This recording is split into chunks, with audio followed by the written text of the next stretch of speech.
እንቀጥላለን ክቡራትና ክቡራን ተመልካቾቻችን በሊግ ዳሳ ሰዓታችን ደግሞ የተጫዋቾችን ዝውውር ሰፋ አድርገን እንመለከታለን። ለዚህ ደግሞ ባልደረባዬ አብርሃም አድማሱ ስቱዲዮ ደርሷል። አብርሃም እንኳን ደህና መጣ። እንኳን ደህና ቆየ እንደግነት። አመሰግናለሁ። እስኪ ከሀገር ውስጥ ጉዳያችን እንጀምርና የተጫዋቾች የዝውውር ወቅት እንደመሆኑ መጠን ያው በሴቶችም በወንዶችም የእግር ኳስ ዝውውሮች ላይ ነው የሚገኘው የሀገር ውስጥ ዝውውር በመሰረት ማኔ የሚመራው መቻል ተጫዋቾቹን በሚገባ እያስፈረመ ያሉትንም ውላቸውን እያራዘመ ነው የሚገኘው። ዘንድሮ ትላንትም እንዳነሳ ነው እንግዲህ በኢትዮጵያ ፕሪሚየር ሊግ ምናልባት ከወትሮ በተለየ መንገድ የዝውውር አካሄዶችን እየተመለከተ ነውና እኔ ሊበረታታ የሚገባ ጉዳይ ነው ብዬ አስባለሁ። ነባር ተጫዋቾችን የማስቀጠል ሂደቶች ተጠናክረው ቀጥለዋል። በእርግጥ አዳዲስ ዝውውሮችንም እየተመለከተን ያለንበት ሁኔታ አለ። አሁንም ቢሆን 6-7 ተጫዋቾችን የማስፈረሙ አባዜ አልቀረም። ትክክል ነው። ያለብን ክፍተቶች ተመልክተን እነዛን ዝውውሮች ታደርጋለህ። ግን የኢትዮጵያ እግር ኳስ ላይ አብዛኛውን ጊዜ እነዚህ ዝውውሮች ጤናማ ናቸው ወይ ራሱን ችሎ ጥያቄ የሚነሳበት ስለሆነ ነው። ለማንኛውም ግን የመቻልን ስታነሳ እንግዲህ ወሳኝ ተጫዋቾችን ውል አራዝሟል።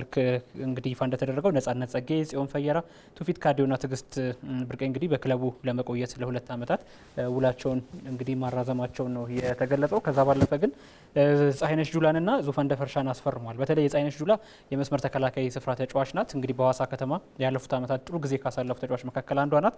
እንግዲህ ለጦሩ እንግዲህ ለመቻል ለመጫወት ፊርማውን አድርጓል። ዙፋን ደፈርሻ ባለፈው ዓመት ኢትዮ ኤሌክትሪክ በኢትዮጵያ ፕሪሚየር ሊግ ታሪክ ከፍ ያለውን ውጤት ሲያመጣ ሁለተኛ ደረጃ ይዞ ሲያጠናቀቅ በአሰልጣኝ ኤርሚያስ ዱባለ ቡድን ውስጥ የአማካይ ክፍሉን ሚዛን በመጠበቅ ረገድ እንግዲህ በጣም ትልቅ አስተዋጽኦ ያበረከተች ተጫዋች ናትና በግሌ በጣም ካስገረሙ ዝውውሮች መካከል አንዱ ነው። ኢትዮ ኤሌክትሪክ ይለቃቸዋል ብዬ ካልጠበቅኳቸው ተጫዋች መካከል አንዷ ነበረች ዙፋን ደፈርሻ። ነገር ግን እንግዲህ ሶስተኛ ደረጃ ይዞ ያጠናቀቀው መቻልን ተቀላቅላለችና ለአሰልጣኝ መሰረት ማኔ እነዚህ ዝውውሮች ምን ይሰጣሉ ከተባለ ባለፈው ዓመት መቻል አንደኛው በመስመር ላይ የመከላከል አማራጮች ነበሩት። ነገር ግን ተፈራርቀው ከጉዳት ጋር የተያዘ የተወሰኑ ተጫዋቾችን ያላገኘችባቸው አጋጣሚዎች ነበሩና ያንን ክፍተቶች መሸፈን የሚችል ዝውውር ነው የፀሐይነሽ ጁላ። የአማካይ መስመሩ መቻል እንግዲህ ነገነትን ነበር ሲጠቀም የነበረው። ምናልባት ካለፉት ዓመታት ወጥ ብቃት አንጻር ባለፈው ዓመት እንግዲህ የአማካይ ክፍሉ ብልጫ ሲወሰድበት ነበር ኳስ በመቋጠር በተለይ ደግሞ ረዣዥም ኳሶችን በመጣልና በመጠቀም አጥቂዎች ጋር የሚደርሱ ኳሶችን በማድረስ ረገድ ዙፋን ይህንን እንግዲህ ክፍተት ትሞላለች ብዬ እጠብቃለሁና መቻል ጥሩ የሚባል ዝውውሮችን እንዳደረጉ ማንሳት ይቻላል።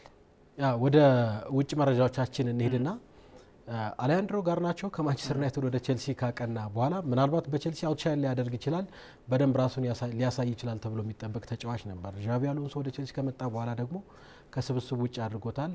አማራጩ ወደ አስቶን ቪላ ማቅናቱ ነው። እንግዲህ ያው ከዣቪ አሎንሶ የጨዋታ መንገድ ጋር ይጓዛል የሚል ሀሳቦች ነበሩ። ነገር ግን ዣቪ አሎንሶ በፕሮጀክቱ እንደሌለ መግለጹን ተከትሎ ቼልሲ በሰጠው ፍቃድ እንግዲህ በውሰት አማራጭ ወደ አስቶን ቪላ ለማምራት ተስማምቷል። ምናልባት የሞርጋን ሮጀርስ መምጣት ደግሞ የበለጠ ግራ መስመሩን ይጠቀማል ተብሎ ነው የሚጠበቀው ሞርጋን ሮጀርስ። ስለዚህ በአማራጮች የተሞላ ነው። የበለጠ ኢንቨርትድ እያደረጉ የአማካይ መስመሩን መጠቀም የሚችሉ አይነት ተጫዋቾችን ነው ማስገባት የሚፈልገውና እንግዲህ እነዛን ሁኔታዎች ለማራዘም ወይም ደግሞ እነዛን ነገሮች ለመቀየር የሄደበት መንገድ ውጤታማ አድርጎታል ብዬ አስባለሁ። ከዛ ባለፈ ግን አንደኛው ሊነሳው የሚችለው ጉዳይ ነው ብዬ ማስበው ከዚህ ከአስቶን ቪላ ዝውውር ጋር በተያያዘ በተለይ ከ22 ዓመቱ ላይ ነው የሚገኘው። ከማንቸስተር ዩናይትድ ከለቀቀ በኋላ 8 ግቦችን ብቻ በቼልሲ ያስቆጥሯል። ያልተረጋጋ ጊዜ ነው ያሳለፈው በቼልሲ ቤት እውነት ለመናገር። ስለዚህ ያንን ታሳቢ ባደረገ መንገድ ቪላ ደግሞ እንደዚህ አይነት እንግዲህ መስመር ላይ ወጥተው መጫወት የሚችሉ አይነት ተጫዋቾችን ማስፈረም የሚፈልግ አይነት ክለብ ነውና ለዩናይ ኤምሬ የጨዋታ መንገድ ተስማሚ የሆነ አይነት ተጫዋች እንደሆነ ማንሳት ይቻላል። ስለዚህ ይሄንን በማድረግ ረገድ እንግዲህ በቪላ ቤት ምናልባት ማርከስ ራሽፎርድ ካቻምና እንደመሳሰሉት ጥሩ ጊዜ ያሳልፏል ግማሽ ሲዝን ላይና ጋርናቾን በተመሳሳይ ያንን ነገር ማድረግ የሚችልበት እድል ይኖረዋል ብዬ አስባለሁ። ሌላኛው ተጫዋች በማንቸስተር ዩናይትድ ቤት በተለይ ያለፈው የውድድር ዓመት ላይ ምርጥ ጊዜን ያሳለፈውን ካዝሜሮ ነው የምናነሳው። ወደ ሜጀር ሊግ ሶከር ኢንተር ማያሚ አቅንቷል። ከሊዮኔል ሜሲ ጋር እናየዋለን። እንግዲህ አስቀድሞ ከዩናይትድ ከተሰናበተ በኋላ ያው ወደ ሜጀር ሊግ ሶከር እና ወደ ሳውዲ አረቢያ ክለቦች የማቅናት እድሉ ሰፊ እንደነበር ይታወሳል። እስከ 2029 የማራዘም መብት ባለው አማራጭ ለ1 ዓመት ነው እንግዲህ በኢንተር ማያሚ ኮንትራቱን የፈረመው። ነገር ግን ከዚህ ከክለብ ፋይናንስ አወጣጥ ጋር በተያያዘ የአሜሪካ ሜጀር ሊግ ሶከር እንግዲህ በክለቡ ላይ ምርመራ መክፈቱን ቢቢሲ ከሰዓታት በፊት የወጣው መረጃ ያመላክታል። ደግነትና በቀጣይ እንግዲህ አጠቃላይ ውሉ ጸድቋል። ነገር ግን በኢንተር ማያሚ በሚኖረው ቆይታ እንግዲህ ካሳሚሮ ልምዱን በሚገባ ያው እንደነ ሊዮኔል ሜሲ፣ ሱዋሬዝ አይነት ልምድ ያላቸው ተጫዋቾች አሉና አሁንም እንግዲህ የኢንተር ማያሚ ቡድን በሜጀር ሊግ ሶከር ልምድ ያላቸው ተጫዋቾችን ማስፈረም የቀጠለበት ዝውውር እንደሆነ ነው ማንሳት የምንችለው። ሌላኛው ሉካስ ዲኜን እንመልከት። ሉካስ ዲኜ ወደ ፓሪስ ሰን ጀርመን አቅንቷል። ወደ አውሮፓ ቻምፒየንስ ሊግ አሸናፊው ክለብና 32 ዓመቱ ላይ ነው የሚገኘው። ምናልባት አሰልጣኝ ሉዊስ ኤንሪኬ ይህንን ተጫዋች የተመለከቱበትን መንገድ ብናነሳ ደስ ይለኛል። ኑኖ ሜንዴዝ አላቸው በዚህ የግራ መስመሩ ላይ በጣም አለማችን ላይ ባለፉት ዓመታት ከተመለከትናቸው ጥሩ የግራ መስመር ተመላላሽ ተጫዋቾች መካከል አንዱ ነው። ነገር ግን ተደጋጋሚ ጉዳቶች እያስተናገደ ነው የሚገኘው። ባለፈው ዓመትም እንደምታስታውሰው በጣም ወሳኝ ጨዋታዎች ላይ በተወሰኑ ጊዜያቶች ላይ እንግዲህ ከጉዳት ጋር በተያያዘ ጨዋታዎችን አላደረገም ነበር እንደምናስታውሰው ሉካስ ዲኜ ኑኖ ሜንዴዝ ይቅርታ በዓለም ዋንጫውም ጉዳት አስተናግዷል እንደምታስታውሰው ከስፔን ጋር በነበረው የጥሎ ማለፍ የመጨረሻ ጨዋታ። ስለዚህ ያንን ታሳቢ ባደረገ መንገድ በዓለም ዋንጫው ደግሞ ጥሩ ጊዜ አሳልፎ ነበረ ሉካስ ዲኜ ምንም እንኳን የስፔኑ የግማሽ ፍጻሜ ጨዋታ ላይ በተለይ መጀመሪያው አጋማሽ ላይ ደካማ ቢሆንም ጥፋቶችን ቢሰራም ግን ከአስቶን ቪላ ጋርም ጥሩ የሚባል የውድድር ዘመን ነው ያሳለፈው። ጥሩ የሚባሉ የስኪያት ጊዜያቶችን አሳልፏልና ያንን ልምድ ለመጠቀም ታሳቢ ያደረገ አይነት ዝውውር እንደሆነ ማንሳት ይቻላል። ስለዚህ ኑኖ ሜንዴዝን ለመተካት ወይም ደግሞ እንደ አማራጭ እንግዲህ ለማፈራረቅ ከኑኖ ሜንዴዝ ባለፈ እዛ ቦታ ላይ ተጫዋቾች አልነበሯቸውም እና ሉካስ ሄርናንዴዝ ነበር የነበረው። ነገር ግን በሚፈለገው ልክ እንግዲህ ሉካስ ሄርናንዴዝ ሰብሮ ያንን ቦታ ገብቶ የቋሚነት እድል እያገኘ አይደለም የሚገኘው። ስለዚህ የሉካስ ዲኜ ወደ ፒኤስጂ ማቅናት ደግሞ የሚነግረን ነገር ምንድን ነው ከተባለ ሉካስ ምናልባት ፈርናንዴዝ እንግዲህ ከፒኤስጂ ሊለቅ የሚችልበት እድል ሰፊ እንደሆነም እንግዲህ ቴዎ ሄርናንዴዝም ከዚህ ከክለቡ እንግዲህ ሊለቅ የሚችል በት እድል ሰፊ እንደሆነ የሚያመላክት አይነት ዝውውር እንደሆነ ማንሳት ይቻላል። እዛው ፓሪስ ሰን ዠርማን ላይ እንቆይና ብራድሊ ባርኮላን እናንሳ። ብራድሊ ባርኮላ ስሙ ከአርሰናል ጋር ስሙ ሲያያዝ የቆየ ተጫዋች ነው። አሁን ደግሞ ሊቨርፑል የተጫዋቹ ፈላጊ ሆኖ ብቅ ብሏል።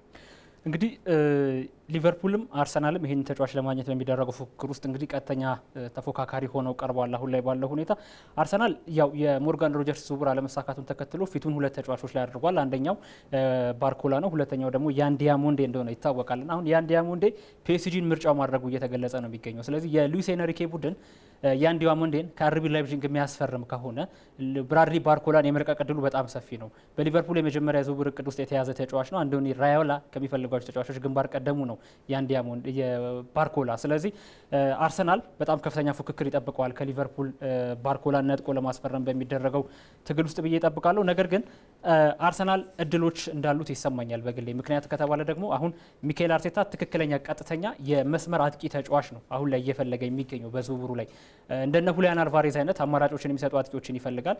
ክርስቶስ ቶሊዞስን አስፈርሞ ሊሆን ይችላል አርሰናል አማራጭ መስጠት የሚችል በመስመር እየወጣ መጥቶች የሚችል ተጫዋች።